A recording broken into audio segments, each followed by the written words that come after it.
सुप्रभात। मैं हूं जगेंद्र राणा। सूफी मत के सिद्धांत, यह है हमारी आज की आध्यात्मिक चर्चा का विषय। सूफी मत के सिद्धांत। देखिए, सूफी संत मत का आरंभ इस्लाम धर्म में हुआ था।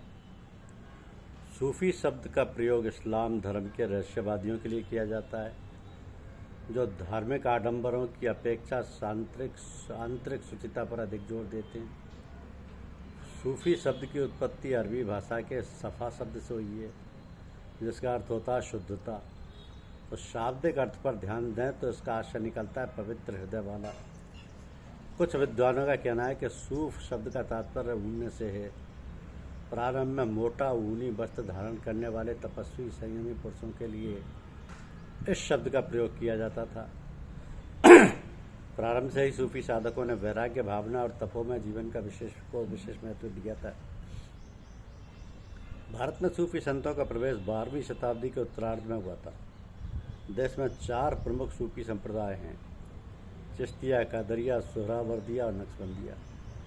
तो सूफियों में नक्शबंदिया सिलसिला सबसे प्राचीन माना जाता है। यह सिलसिला तुर्किस्तान से प्रारंभ हुआ तथा भारत में इसकी नींव हजरत ख्वाजा बाकी बिल्ला ने रखी।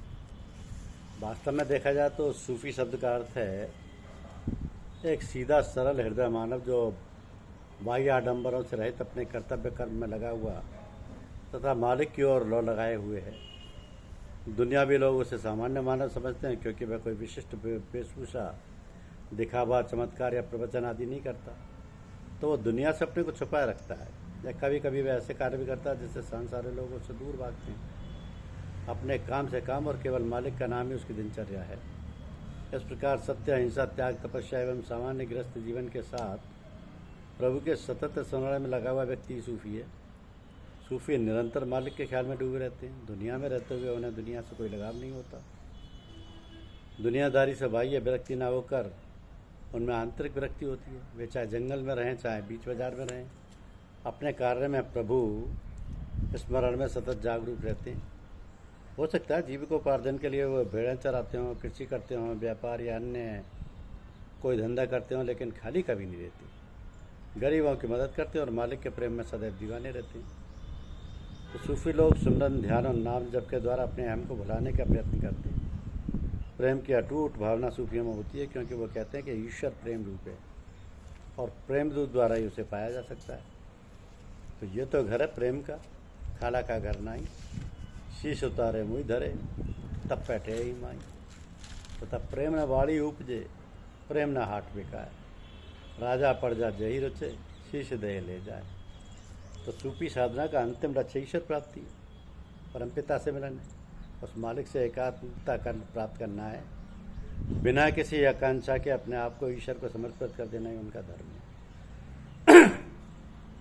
सूफी एकेश्वरवादी होते हैं, इसलिए एक ही ईश्वर को मानते हैं। उनके अनुसार एक ही ईश्वर की सत्ता संपूर्ण ब्रह्मांड में व्याप्त है। सूफी आंतरिक शुद्धि पर अधिक जोर देते हैं तथा निस्वार्थ सेवा उनके जीवन का व्रत है। यद्यपि मनुष्य संपूर्ण जीवों में श्रेष्ठ माना जाता है, लेकिन सूफियों के हिसाब से मनुष्य का परम लक्ष्य पूर्णता प्राप्त करना है। पूर्ण मानव बनकर ही हम उस पर परम सत्ता के अंदर प्रवेश पा सकते हैं। तो सूफियों में आत्मा के भी 2 भेद माने गए, नफ्स और रूह। नफ्स विषयासक्त मन को कहते हैं, जबकि रूह सद प्राप्त प्रवृत्तियों का उद्गम स्थल है, जिसे अंतर्मात्मा भी कह सकते हैं। नफ्स अधोगति की ओर ले जाता है, जबकि रूह आत्मा को ऊर्ध्व गति की ओर ले जाता है। तो रूह आत्मा को ऊर्ध्व गति की ओर ले जाती है। तो सूफी मत की साधना में जप और ध्यान की क्रियाओं का विशेष महत्व है, जिनको वह जिक्र और मुराकबा कहते हैं। परमात्मा का सतत स्मरण ही सूफी संतों का जिक्र है। सूफी संत मत के नक्शबंदिया सिलसिले में ऐसे जिक्र खफी कहा जाता है। मन को एकाग्र करने का साधन मुराकबा अर्थात ध्यान कहलाता है। सूफी साधना में इंद्रिय निग्रह का विशेष महत्व है। जो इस साधन पथ में इंद्रिय निग्रह की उपेक्षा करता है, वह सूफी मत के मूल तत्वों को कभी नहीं सीख सकता। इसी प्रकार सूफी साधन में गुरु का अत्यंत महत्व है। बिना उसकी सहायता लिए कोई व्यक्ति इस मार्ग पर आगे नहीं बढ़ सकता। इसलिए गुरु का सत्संग अत्यंत आवश्यक माना गया है। तो गुरु का आश्रय लिए बिना जो साधना पथ पर चलना चाहता है, वो केवल शैतान का दास हो सकता है।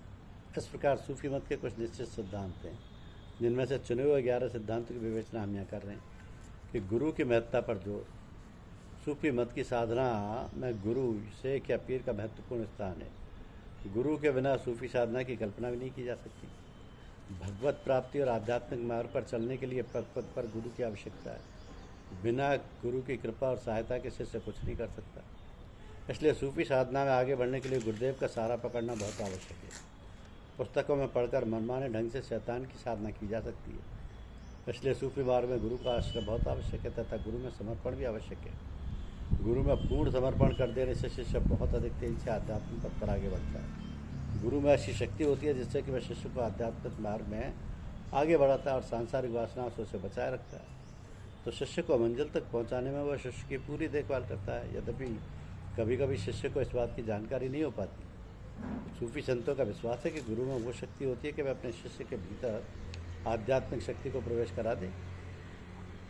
ये कार्य वो शक्ति परीक्षण की क्रिया द्वारा करता है। सूफी मत के अनुसार गुरु अपनी शक्ति को शिष्य के अंदर स्थानांतरित कर सकता है और सुपात्र शिष्य होने पर वह उसे अपना जैसा बना सकता है। तो वो एक नज़र में शिष्य की हालत बदल सकता है। 100 मुकाम होते हैं तय एक नज़र में। इसी कारण सूफी संत मत में गुरु को बहुत महत्व दिया गया है। तभी तो कबीर साहब ने गुरु की अपरंपा और महिमा का वर्णन किया है कि गुरु कुम्हार शिष्य कुंभ है, गड़गड़ काढ़े खोट, अंतर हाथ सहार दे बाहर मारे चोट। सदगुरु की महिमा अनंत अनंत किया उपकार, लोचन अनंत उघाड़िया अनंत दिखावन हार। 3 लोक 9 खंड में गुरु से बड़ा न कोई, करता करे न कर सके गुरु करे सो होए। सब धरती का अगद करूं लेखनी सब बन रहा है, 7 समुद्र की मसी करूं गुरु गुण लिखा न जाए। तो मानस में तुलसीदास जी ने भी गुरु की महानता का वर्णन किया। लेकिन वहाँ प्रश्न ये उठता है कि सदगुरु कैसे मिलें, कहाँ मिलें, उन्हें कैसे ढूंढें, उनकी क्या पहचान है। क्योंकि बनावटी ढोंगी पाखंडी गुरुओं का दुनिया में बोलबाला है। असल में जब प्रभु के जीव पर महान दया कृपा होती है तब उसे सदगुरु मिलते हैं। तो परम प्रभु के अंतर प्रेरणा से उन महापुरुष का सानिध्य सुलभ हो जाता है। इस प्रकार ईश्वर की कृपा से यदि सदगुरु मिल जाएं और वे आपको अपना बना लें और आप उनके चरणों में समर्पित हो जाएं तो समझिए कि जीवन का परम लक्ष्य प्राप्त हो गया।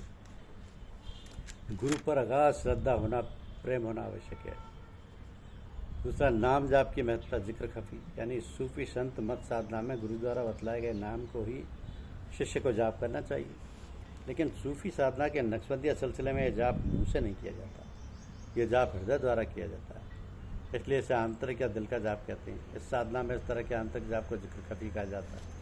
जो शब्द या नाम गुरु बताते हैं, हृदय में उसके उच्चारण को सुना जाता है। गुरु अपनी शक्ति द्वारा हृदय को जागृत कर देते हैं, जिससे शब्द जागृत हो जाता है और उसकी ध्वनि स्पष्ट सुनाई देने लगती है। शिष्य ऐसी शब्द या ध्वनि को निरंतर सुनता रहता है।